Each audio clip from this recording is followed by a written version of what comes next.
Hey guys, how are you this evening? Welcome, welcome, welcome. So, I am Dr. Deb, as always, and it is Thursday, but it is a new time. This is the second week. We are meeting at 9 p.m. And I see people on here. Yay! Now, here's my first question. Last week, the chat didn't work. Somehow it just wasn't live. So I put two links into the chat that I clicked earlier before I went live. And my question is, can you see those two links? Do you see them? Super important for me to know whether it show me a thumbs up or chat in, yes, I see it, or something, because I really want to know whether you see those or not. Okay, guys, so let me start in any case. I don't see the thumbs up. Let me start in any case, because today's topic is a little switch, because I asked people if they wanted to hear about narcissism, and they told me some people said they weren't interested, some said they were, and so what we're going to do is talk about depression. And the question is depression, is it a crime to be depressed? I mean, if you're a person who's depressed, is that your fault? You know, is it your fault? I mean, it's a sad thing, right? If a person's depressed, they can't help it. So why should they be blamed for it? Why should they end up feeling badly that they are depressed and they have caused some kind of pain to their child? And the same thing goes with anxiety. I'm going to make an interesting case for you. The same thing would go for anything, even a psychopath, right? Think about the logic here. If you have what people want to call a mental disorder, is it your fault? Did you give it to yourself? If it's not your fault, then how can you be blamed for it? And the answer I have across the board is no, you shouldn't be blamed for anything, which includes being a psychopath, and it includes also being a depressed person or an anxious person. Now, does that mean that there is such a thing as evil? Yes, of course. Well, should a person who's evil be blamed? Yes, of course. Here's the difference. There is a line, and it's a very clear line. If someone says repeatedly, you are being hurtful and you've got to work on yourself, and they don't get it, they don't want to, whatever the reason is, and they're really evil, then they're evil. That's it. Because at some point, a person does have to take responsibility. I wonder if everybody got the email. I don't see the same crowd that I saw last week, and that's kind of bothering me. Please chat in if you're there and you are hearing me.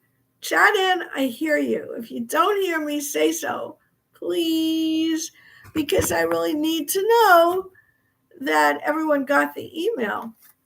And there was a reminder as well 15 minutes ago. Well, 20 at this point. All right, let me go on. So if we're going to be blaming a narcissist who is abusive, which I agree, anybody who's abusive should go to therapy and get help. And I'm here for that purpose, right? But the reality is that in the first place, they didn't realize there was something wrong. And you need to tell them, not 100 times, because that is nagging, but at least once. And then they have to take action. They have to get help. Someone who has a bad case of anything and doesn't get help, then it's on them, right?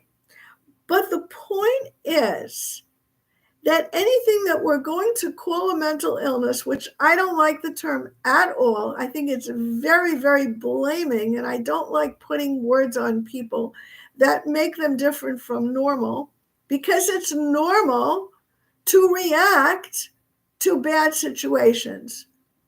It's normal to react to bad situations.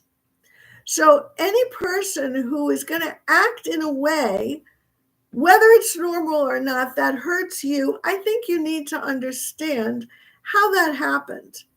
I think you need to understand why that is really the responsibility of that person to take care of it. And if it's too late for them, at least you should understand how you got to the place that you got to. So let me use the DSM, the famous and wonderful DSM. It's called diagnostic criteria, but I'll have you know that the real title, which is what the S and the M are, is the Diagnostic and Statistical Manual of Mental Disorders. That is the original title. I hate it. I think it's disgusting. I don't believe there are mental disorders, as I have been saying. But in any case, the worst part of it, and if you have the link here, and you know what? After this is published, after we finish talking tonight, that will show up in the chat, hopefully. So anybody can take that link down. There are 2 articles that I wrote some time ago. The top one is a little bit newer. It was on my blog. And the second one was published, I think, a couple of years or a year before that in Good Therapy. Both of them are making one point about this lovely book, which is it's worthless. And the reason it's worthless was stated by the people who wrote it. Obviously, they didn't use that term, but they were talking, for example, about the difference in the DSM-1 to the DSM-4. In 1, homosexuality was a disease. And 2 and 3, it was argued. And by 4, it was eliminated. And when questioned for how that happened, was there research? No. The inclusion or exclusion of a diagnosis in here was a value judgment. So society's values changed, and so the book changed. What? No research? What? Exactly. That's how this thing works. That said, and it's done with a panel of people who are psychiatrists and agree or disagree, and they kind of take a vote on how to word things, and that's how they did it. So, for example, depression, major depression, 5 or more of the following symptoms: a depressed mood almost every day, diminished interest or pleasure in general in stuff, significant weight loss or weight gain, insomnia or sleeping too much, psychomotor agitation, which means nervousness, your body, or retardation, meaning you're just like you have no energy, and no energy. And then we get to number 7, feelings of worthlessness, diminished ability to concentrate, and even recurring thoughts of death. That is the definition of major depression. You don't need all those. You only need 5, but 5 is a lot for major depression. So before we go into why all this can be very, very hurtful to a child growing up in that environment, why, I am going to take a different approach. I am going to take the IFS approach, internal family systems, how they would see why a kid becomes depressed. And what you're going to see as I explain it is that it's a very adaptive way of handling a totally tough situation. So, for an example, let's say a kid is really beaten, or he's not beaten, but criticized constantly, or put down, or bullied in school, or a parent is dying and in the hospital or on the street using drugs, that kid growing up could grow up to be a depressed person. And that's who is going to be the parent in our scenario. But as a child, that depression could be very adaptive, because if that kid goes around feeling sorry for himself and sad and has no energy, you would think, well, he's not helping himself any. But actually, what he's doing, or she is doing, is kind of rubber stamping, agreeing that this is not right. It's saying life shouldn't be like that. This isn't right. Something is wrong. And that's good, because it shows that the kid at least recognizes that something is wrong, something is off. Now, many kids, unfortunately, who are depressed will commit suicide. And that's obviously doesn't look very adaptive, but when you think of the pain they must be in, it is adaptive because it's a way of escaping pain.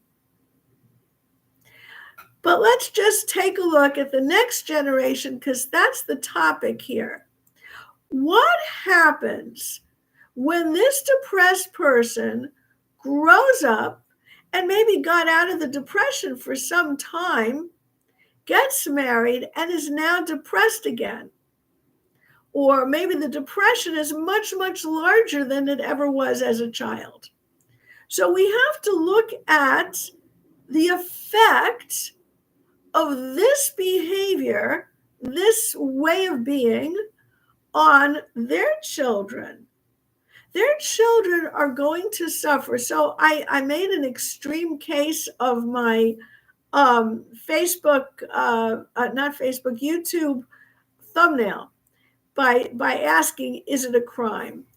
Because when you hurt a child, it's abuse. Abuse could be a crime. It's actually a crime if it becomes physical, and it's not a crime yet if it's emotional. Why? I don't know. But kids are removed for emotional abuse too. So when a parent, although I have never seen a case of a depressed parent being reported, although it could be, but when a parent is depressed, here are the effects on the child. At the most basic level, the parent is not listening to the child. The parent isn't hearing what the child says. That means the child is not being validated for her or his feelings. So when that happens, the child ends up feeling unclear, not supported, hurt, alone, and possibly depressed as well, because the child has simply not been treated the way that the child should be. A parent should give support. A parent should listen. A parent may not agree with the child's behavior. If the child said, I hated my teacher and I played hooky, that's not a very good solution to a problem from the parent's point of view. But if the depressed parent doesn't even know or care, isn't present, isn't even attentive. I've heard stories of people who said that their parent was in their room, locked in their bedroom for days or many hours out of every day, and the child had no access to the parent. That's not healthy for that child. So that's number one. Here's another problem, which really flips around everything. The child is expected by that depressed parent often to be taken care of, meaning The parent feels like a child themselves and leans emotionally on their child. And what is that called? That is called a parentified child. And a parentified child grows up too quickly. That's basically what it is. I see a message. I'm just curious if somebody can't get on. Oh, they're telling me they're offline. Okay. I got messages, which is very sweet that people couldn't make it or something, but that's fine. So a parentified child is really trading places and being the parent's parent emotionally. Now, that is not healthy because that little kid does not have the inner resources of living a life and having experience to give themselves the support they need. They don't know if they're doing things right. And who are they leaning on? If the parent is leaning on the kid, who's the kid leaning on? In addition to that, we have a kind of a fallout from that problem of the child often taking care of younger siblings. And I've heard of this starting at age 7 and 8. It's astonishing to me that the parent who's depressed is not there, not available, and the kid goes to the store and shops and makes dinner and serves to the children. That's crazy. At 7 years, 8 years of age, how do they do that? I've heard of stories of kids being hungry because the parent wasn't able to attend to them and they just didn't eat. There was no money and they didn't eat. You can't do that to a child. But what the good side of that is that the child who plays the role of parent does really take a responsibility for their younger siblings in a loving way, usually. Often not so much. Sometimes instead it's a harsh kind of a thing because that kid is feeling so overwhelmed, they can be a little bit unkind. I've heard that too. But for the most part, what I've heard is that parenting process by the older sibling goes well for the younger ones. They don't feel the burden that the oldest one experienced. Now, in addition to that, the child is missing playtime. Think about all the sports and all the different extracurricular activities that children engage in, and the parents often ride them around in the car to get there.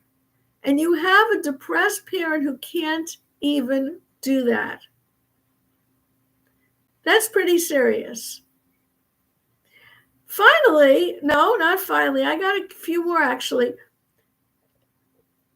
The kid is not given tools to handle life socially, meaning there's a lot of what we learn from parents as little kids that this kid whose parent was depressed didn't even get. So the kid doesn't even know how to handle things. They may be harsh, or they may be scared, or they may be too soft, too easygoing, who knows? But they haven't got the tools to handle life, to handle social life. And they don't have much of a social life because their time is being taken up taking care of what the parents should be doing. Now, overall, a kind of a bottom line thing is that if your parent is physically present but emotionally absent due to their depression, that in itself is scary for a child. It's like, what is going on? Sometimes just looking at the vacancy of a parent's depressed face can just tie a kid's stomach up in knots and perhaps make the kid angry too, because they want something from the parent that the parent isn't giving. So this is a kind of a summary of all the reasons why, yes, a depressed parent is abusive. Now, I'm going to share with you, my mom was depressed. No, she didn't lay in bed all day. She took care of me. She made food. She did her chores. But emotionally, she was so hurting from her own life experience that she didn't have the ability to give me empathy for what I went through as a child. Luckily, I got that from my father, who had enough empathy for both of them, and he had tons for her too, for her suffering, which was very good. But I still lost the connection to a mom. Now, as I got older, especially studying the field that I'm in all my years, I started to have compassion for what my mother went through, and we became kind of friends as she got on in years. But I was like, my late 20s by then. And she didn't live that long, unfortunately. 5-10 years later, she was gone. So she was not in good health due to probably all the stress of her depression and whatever caused the depression in her life. But it definitely affected me. So it's something that I think anyone who's listening should understand this. Now, let's take anxiety. Anxiety is a completely different type of thing, and it causes different type of hurts in children. So, I have here generalized anxiety disorder. And there's many kinds of anxiety. There's panic attacks and PTSD. I'm not going into those kinds. I'm in general anxiety. So it includes a list of things that you might or might not have. And 3 of the following would probably qualify you. Restlessness or feeling keyed up and on edge.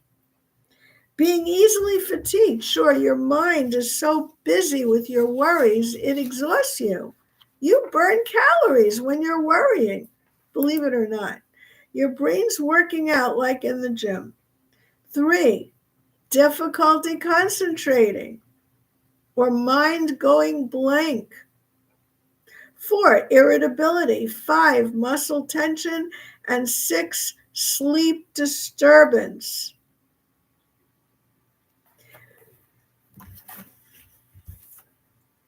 Now, anxiety also, when you're a child and you pick it up, anxiety can also be protective.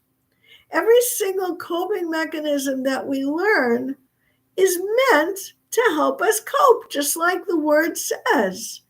It's meant to help us get through a very tough time. So the anxious parent as a child needed to somehow handle life. And if they were overwhelmed and they couldn't handle it, anxiety would be a way to at least discharge all that nervous energy. It's a way of coping, because the more you get busy being anxious and your mind is not working, it's going blank and you can't concentrate, then the more you're not suffering from whatever it was that would have caused you to suffer had you just really lived in it instead of discharging all that energy with anxiety. Obviously, all these coping mechanisms do not work very well when you grow up, which is why you need therapy to work on it. Now, that said, not everyone does need therapy. Some people can get through and figure stuff out without therapy and make changes almost willfully make those changes. So that's a good thing. But if you do not make those changes, it is going to hurt the children once again. So here's another list, and it's a little different, for how the anxiety will hurt children. One is that it is a learned response, unfortunately. That means that if your parent was anxious, you're probably going to be anxious too. You're going to learn to be anxious just because they were. That's how they cope. That's what you see. That's how you breathe and inhale the experience of living in that environment. And you just do it without thinking. Although some people, especially of the opposite sex, from whoever the anxious person was, will make a determination and a conscious, intentional desire not to be that way, and they will force themselves not to be that way, which, in my opinion, is an amazing feat of character and strength to just make that decision growing up. But for most people, you just copy it. It's a learned response. Second of all, when your parent is anxious, they can end up blaming you, accusing you, getting angry at you, shifting responsibility to you for things that shouldn't have been, making you the bad guy as a child. So the experience of a child, of an anxious parent, is kind of like the people in the tavern in those old Westerns where the guy has a gun and he starts shooting at people's feet and he says, dance, dance. So of course they're picking up their feet to avoid getting shot because you don't know where the bullet is going to go. And I kind of see that as what it's like to grow up with an anxious parent. You don't know when they're going to attack, where it's going to come from, what they're going to say. Things would look good and all of a sudden turn around unbelievably quickly. And you have no idea how that happened. And it's just plain unnerving. So if you're the child of an anxious parent, that's going to make you more anxious. Now, as a result of all that, it feels unfair and life feels unfair. And a child of an anxious parent might very well be a self-pitying person because it is unfair. It's extremely unfair when you get blamed out of the clear blue sky for things that absolutely were not your fault. And the interesting thing here is that a parent may take it out on any one of the siblings, or maybe chooses a certain sibling to discharge their aggression and their anxiety on. But what this does, which is quite the opposite of the scenario of the depressed parent, is it might lead to a lot of hostility and divisions amongst the children.